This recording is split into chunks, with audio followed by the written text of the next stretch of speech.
Hi, it's the Rawesome Vegan Gal here, and today is going to be something different. I guess you can kind of call it a healthy living topic, but it's actually something I embarked on myself for this month. And if you want to read really more in detail about it, excuse me, I will have a link below to the blog post because I actually blogged about it.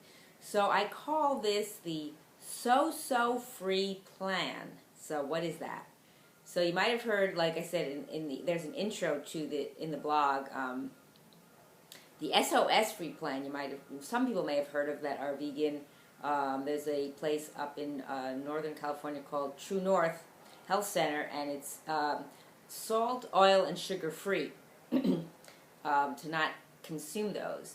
And then I also read an article from Frederick Patanad, and again, that's also linked in the blog, about not consuming also overt fats. Now, I'm not telling you to do this. I'm not recommending it. It's not an easy thing to do. So what are overt fats according to, there's also Dr. Douglas Graham, who has this 80-10-10 program for raw vegans. So that means not eating things like seeds, nuts, nut butters, anything with fat. Of course, oils are left out from the other ones. So the O for what I call the So-So free plan is the overt fats. I like vegan yogurt, so I don't have that. Anything with any nuts, seeds, avocados, nut butters, everything of that is out. I just decided to do it just to see what would happen, if there's anything changed differently in me, how my food consumption is, how I feel, how I'm making up for what I'm leaving out. So in the blog where I detailed it, like the first week, I think I did more details about what foods I ate. Haven't felt really anything changes necessarily, but what I didn't do is blood work. So if you ever embark on something like this, first of all, you must see a medical professional. Don't just do this on your own. It's not recommended if you have any kind of conditions, but it would be a good idea to do a blood panel, a profile, to see how you are before, and then to see how you are before you start and then after, if there's anything changes. Because I think I've heard from people too, when they leave out more of the overt fats, their cholesterol goes down, even though you're not eating foods from an animal, which are supposed to bring up your cholesterol. Some people say that other things, that fats do cause your cholesterol to go up. So, different things, maybe like nut butters or things that are a little higher fat. So, finding ways to incorporate other things to season also. I mean, salt is something I really am trying to stay away from, and completely, and oils.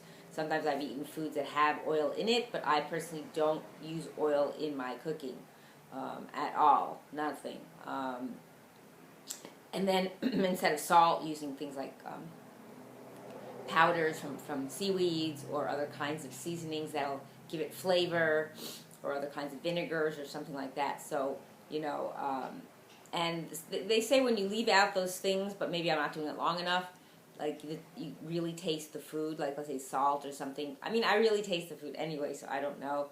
But I am going to try to continue this longer, but not with the leaving out the fats, because it's been just about almost a month that I'm doing this, and I want to go back to eating those because I don't feel like I'm missing something, but I feel like I'm not getting enough satiation. It's not like I eat tons of fats. Like some people are on this, like, I don't know if it's called ketogenic or something, where they eat lots of fat, and I don't do that.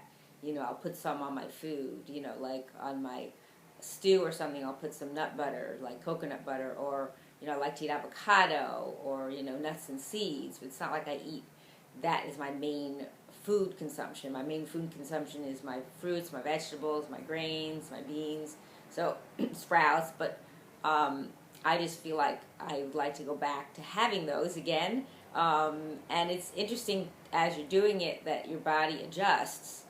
And, maybe at first you seem to crave them, but for me, it wasn't such a big issue because I've done other kinds of plans or cleanses or fasts over different periods of time that are documented or posted on my blog as well.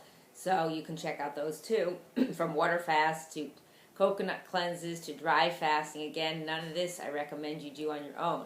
You need to really seek a medical professional or health professional, or go to a facility. Excuse me, my throat is... Maybe I need some water. Excuse me.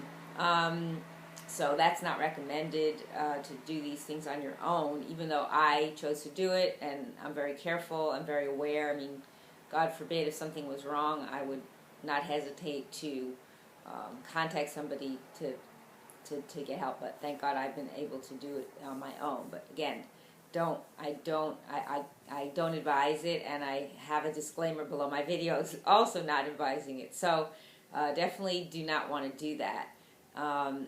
So yeah, that's something I just, like I say, chose to do, and wanted to just share that with you. If it's something you think you might want to do, if you're like a long-time vegan like I am, almost 30 years, and something you want to just try out. It's not like I'm not eating any food, I'm just leaving out certain foods. But again, I do want to continue, hopefully, with the SOS part, although I might have some foods that have small amounts of added salt to them, which I really don't care for, but mostly in the products that I would buy, I would choose to get the most minimal or nothing. So I always look for other things like tomato sauce or tomato paste, or, snacks, that have, low to no salt, or even beverages. Sometimes beverages have add sea salt or Himalayan salt to it. I don't need that, or crackers. And if they're really high, then I just totally avoid them, and hopefully that'll help me, because I don't really need it. I think you can get it more from your foods. Same thing with like the sugars. I was consuming products like with cane sugar, although it's organic, right? And maple sugar or maple syrup. But I tend to stay away from those and opt for the ones that are a little better, more natural. The stevia, which some people call stevia, but it's actually stevia. And I have a video about, it's called Sugar is Not a Food Group. That's from many years ago. If you want to look that up, and that talks more about it and why it's called stevia, not stevia. And then there's monk fruit. There's also coconut sugar, which some people are on the fence with whether it's actually, okay or not. But I tend to use it, but not lots of it. There's also date sugar. So there's some that are more natural, that comes from natural sources. Or you can use, if you're making something, you can use the dates themselves to sweeten. There's other options that are good, that are out there for people who don't want to do that. And so yeah, I just thought I would share that with you today, since I'm almost at the end of this, and then start back with some videos, because I also was leaving out some videos that I wasn't able to do at the moment this month, because I wasn't having anything with any kind of nuts, seeds, fats, and some of the products are like that, or protein type things. So I'll be ready to do that again in the next video. So yeah, I just wanted to share this with you, and if you have any questions regarding what I did, or like I said, I will post a link below, probably starting with the intro video, intro post to tell you more about my plan, and then talking more about it. So like each week I wrote, but as the weeks went by, there was really less to say, and I didn't really feel any difference, psychologically or mentally. Or, some people may, because maybe they're detoxing, but for me, I didn't feel it as much. So, so I just want to share that with you, and I thank you for watching. It's the Rawesome Vegan Gal.